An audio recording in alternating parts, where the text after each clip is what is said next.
It's just a touch after 11:45. Poverty levels have decreased significantly in South Africa over the past 17 years. That's according to Statistics South Africa's latest Poverty Trends in South Africa report, released just this morning. Let's take you live to Pretoria and to Newzroom Afrika's Ntokozo Khumalo. Ntokozo, the report revealing that, as I say, poverty levels have decreased. But I wonder how that's reflected on the ground, particularly in the country's economic hub of Gauteng. Absolutely, Michelle, good morning. And I suppose there is a lot of color to those numbers. It is not just as clear-cut as that. And as you rightfully mentioned, Gauteng being one of the provinces that, while we saw a decrease across all provinces, moving a lot slower in Gauteng. And I suppose that is as people look for economic opportunities in those hubs. But I am with Statistician-General Risenga Maluleke to give us a little bit more detail into those numbers.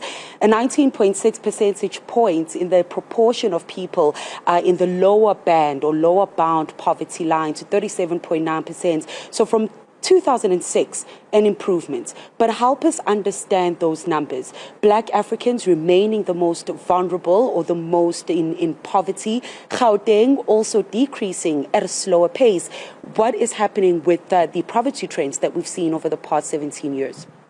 Let us start, Ntokozo, by indicating that poverty has been declining even when we recalibrate backwards from 2023 going backwards. You will remember that in 2015 we had said, using the lower bound poverty line, about 40% of the people were poor. But when we recalibrated backwards, way back to 2006, about 57% were poor, and indeed 47% were poor as of 2015. But now we see that coming down to 37.9%. And what are the drivers that take people out of poverty? One, we should not look at employment alone as an area where people make income at household level or at personal level. We should remember that people make income from grants, people make income from remittances, people make income from old age pension. And when you look at the larger chunk of people that are poor, being Africans, representing about 93.6% of those that are poor, and benefiting more from grants, and in the income and expenditure survey, we have seen that the Africans benefit from grants than what we see amongst the white population groups say. That is what drives poverty to be going down. Now, having said so, you raised an issue of Gauteng. Gauteng, we see that Gauteng and the Western Cape are below the national poverty line. However, the Western Cape has dropped the most in terms, or declined the most in terms of poverty compared to Gauteng. Just the two cities that are driving these, city of Johannesburg and city of Cape Town. We see that in the city of Cape Town, poverty has declined the most than in the city of Johannesburg. But in Johannesburg is because, or Gauteng in general, is because people move from the outer provinces to Gauteng in search for jobs, and those who can't find jobs and have no other way of having income tend to remain poor. So that social wage really making a difference then in reducing the poverty level here in the country. Limpopo being the one that showed that large improvement over the period. Were it not for the social grants, what would those numbers look like, Stats? We have looked at the numbers. And when you take out the social grants, the 350 rands that people are receiving, the amount that people or young people under 18 are receiving, the increase is about 3 to 5 percentage points based on an age cohort. One thing that we are seeing is that generally young people are vulnerable to poverty, accounting for about, those that are young, about 71% of them are poor. And I'm talking about ages 0 to 34%. When you look at those aged 0 to 17 years, for example, it's about 43%. So when you look at that, and you look at the number of women tend to be in the majority in our country. 51% of our population is women. But when you look at that, those that are poor are about 53%. So the proportions don't. There's a 2 percentage point shift in terms of the number of women sitting at 51%, yet those that are poor, 53% are women.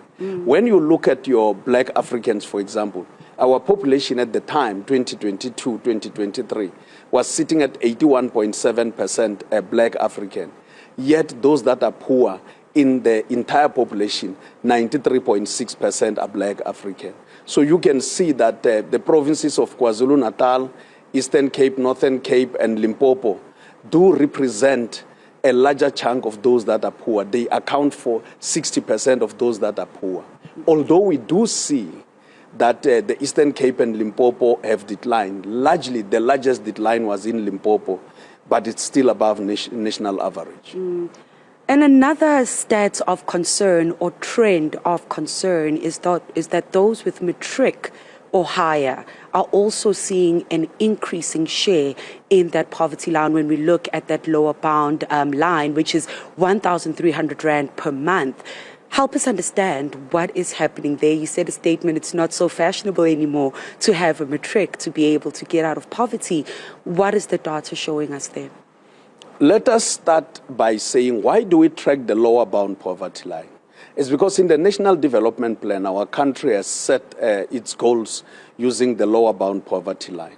And at the stage, if you look at the amounts that we are looking at, food poverty line per person per month is 777 rands, 1,300 for someone to be in the lower bound poverty line. And at the upper bound, we are talking about 2,635 rands. Now, coming back to the lower bound poverty line, and indeed looking largely in terms of people coming out of poverty in that narrative, looking at the education cohorts. When you look at people with no schooling, we are seeing a decline in poverty coming out of 2006. Those with primary, some secondary, even those with grade 12 or matric. However, when you go higher than matric, we see that it's the lowest. Their poverty numbers are the lowest, yet we see an increase. It is because, one, those with no education or lower levels of education rely more on government or the state to receive their social wage, whereas those with higher than matric, with degrees and the like, would rely on going to look for employment. And of course, income from employment, when unemployment is not moving very much in terms of going down as much, then doesn't yield in the form of taking them out of poverty. Before I let you go, I know you need to run. We did visit earlier on this morning your neighbors here at the informal settlements up the road. Their question is what use of them or use to them is to have these reports when they don't have these services. They can't get out of poverty. And I know you did say it's not your place on policy issue, but a message to them on how they can be part to ensure that the data that they say releases, they use that to then hold policymakers accountable to ensure that more people can really get out of poverty. They have no access to water, electricity, concerned about the youth, as you just said.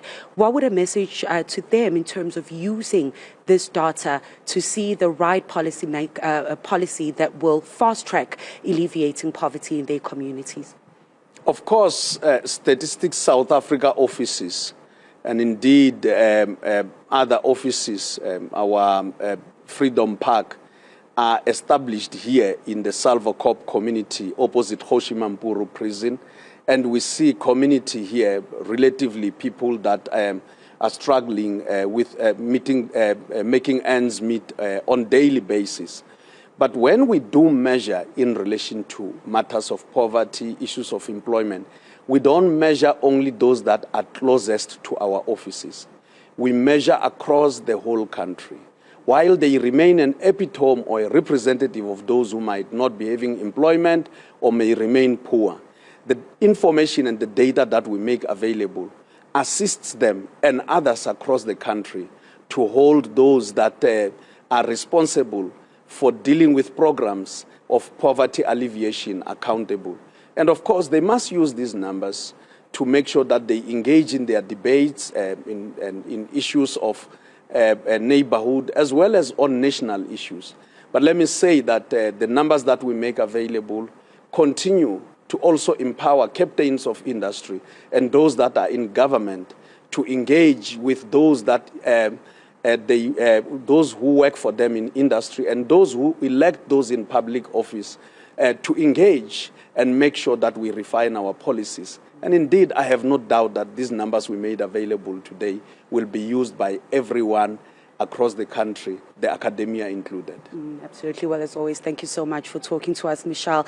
The Statistician-General there, Risenga Maluleke, having just released that poverty trends in South Africa report, looking at the period from 2006 to 2023. And as I said at the top of the interview, Michelle, a significant decrease in the poverty that we are seeing, but there is a lot of color still in those numbers.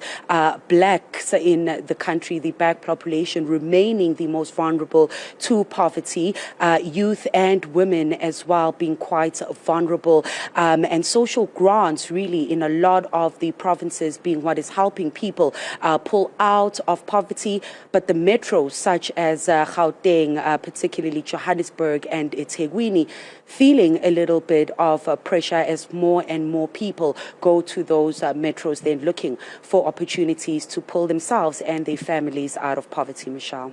Ntokozo Khumalo is live to us there in Pretoria, and of course we track a whole range of developing stories for you throughout the rest of this Thursday. That's